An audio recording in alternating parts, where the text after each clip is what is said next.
বাংলাদেশের প্রধান উপদেষ্টা মোহাম্মদ ইউনূসের যে গদি টলমল তা বোঝা যাচ্ছিল বিগত বেশ কয়েকদিন ধরেই। শেখ হাসিনা পরবর্তী সময়ে এই নোবেলজয়ীর উপর ভরসা রেখেছিলেন গণ অভ্যুত্থানকারী ছাত্র নেতারা। তবে রাজনৈতিক সমীকরণ বদলে আজ সেই সব অভ্যুত্থানকারীরাও চাপে আছে। এই পরিস্থিতিতে মোহাম্মদ ইউনূস পদত্যাগের ইচ্ছা প্রকাশ করলেন।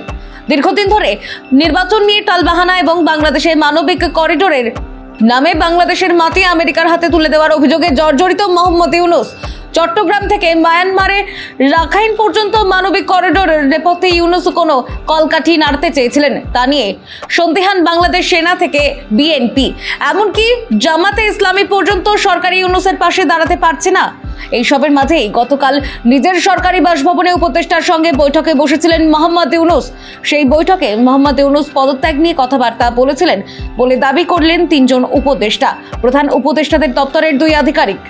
এছাড়া গতকাল এনসিপি প্রধান তথা বাংলাদেশের প্রাক্তন উপদেষ্টা নাহিদ ইসলামও ইউনূসের সঙ্গে দেখা করে এসে দাবি করেছিলেন প্রধান উপদেষ্টা পদত্যাগের কথা ভাবছেন।